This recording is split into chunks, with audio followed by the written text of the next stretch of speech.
Perfect টেস্টের এই chicken কষাটা বানানো যে কত সহজ, চলো আজকে তোমাদের সাথে এই রেসিপিটা আমি শেয়ার করব। খুব কম সময়ে বাড়িতে কুটুমজন এলে এই ধরনের রেসিপি তোমরা একটা বানিয়ে নিতে পারবে কম সময়ের মধ্যেই। সো আমি কীভাবে বানিয়েছি চলো আজকে তোমাদের সাথে এই রেসিপিটা শেয়ার করছি। Thank you very much my dear friend, thank you. কড়াই চাপিয়ে দিয়েছি, তেলটাও হয়ে এসছে আমার। ফোড়ন হিসেবে আমি শুধু তেজপাতা দেবো আর দিয়ে দেবো কেটে কাটা পেঁয়াজটা।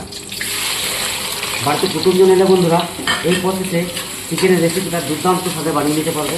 যদি তোমরা আমার এই রেসিপিটা বানাতে চাও তো অবশ্যই আমি তোমাদের সাথে শেয়ার করছি। তো প্রথমে আমি দেখো দিয়ে দিলাম, আর এখানে দেখো অল্প একটু তেলে চিকেনটাকে অল্প একটু তেলে ফ্রাই প্লাস সেদ্ধ দুটো একসাথে করে নিয়েছি। মশলাটা পারফেক্টলি বানাবো, তাহলে কিন্তু আমার চিকেন খুব কম সময়ের মধ্যে বানিয়ে তৈরি হয়ে যাবে।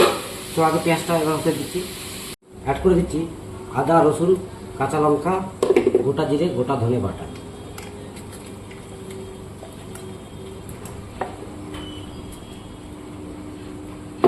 এবার এটাকেও কষিয়ে নেব।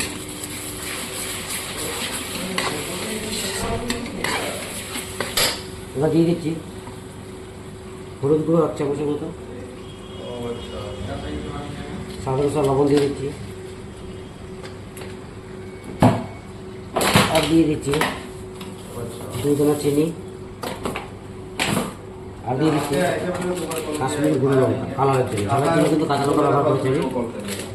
সো এবার এটাকে কষিয়ে নিতে থাকবে। অ্যাড করে দিচ্ছি টমেটো কুচি। এবার এটাকেও সুন্দর করে কষতে থাকবো কিছু। চিকেন হোক আর মাটন হোক, মাছ মাংসের ক্ষেত্রে কিন্তু মশলাটা খুব সুন্দরভাবে না কষালে কিন্তু ভালো লাগবে না। তো অবশ্যই মশলাটাকে খুব সুন্দরভাবে কষিয়ে নেবে। মাংস তো অটোমেটিকলি আমি অল্প তেল দিয়ে সেদ্ধ করে নিয়েছি, ফ্রাই প্লাস সেদ্ধ করে নিয়েছি।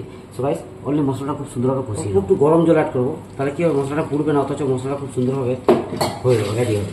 অল্প একটু জল দিয়ে এটা কষিয়ে নাও, একদম সাবধান, আর জল দিয়ে হবে না, এবার শুধু কষতে থাকবে। সেখানে কষা হোক। দেখো মশলাটা আমার প্রপার রেডি, একদম তেল ছেড়ে দিয়েছে আর খুব সুন্দর একটা স্মেল আসছে। এবার ফাইনালি আমি ফ্রাই করে রাখা চিকেনটাকে এর মধ্যে অ্যাড করে দিই।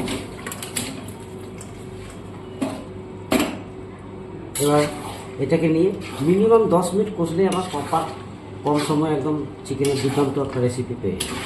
সো গাইস ফলে তোমরা অবশ্যই এইভাবে এই রেসিপিটাকে বানানোর চেষ্টা করবে।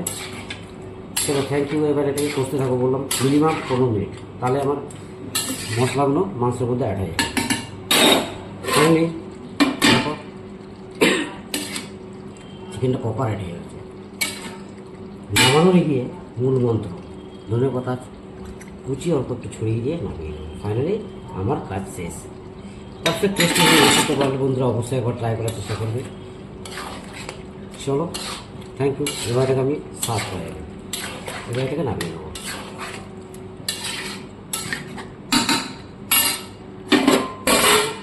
ফাইনালি চিকেনটাকে আমি নামিয়ে নিয়েছি, দেখতে পাচ্ছি বন্ধুরা। এবার এটাকে সার্ভ করা যাবে। পারফেক্ট টেস্ট লাগে এই রেসিপিটা। আর চলো এবার এটাকে সার্ভ করা যাবে। চিকেনটা আমার প্রপার রেডি হয়ে গেছে। Thank you very much my dear all friend.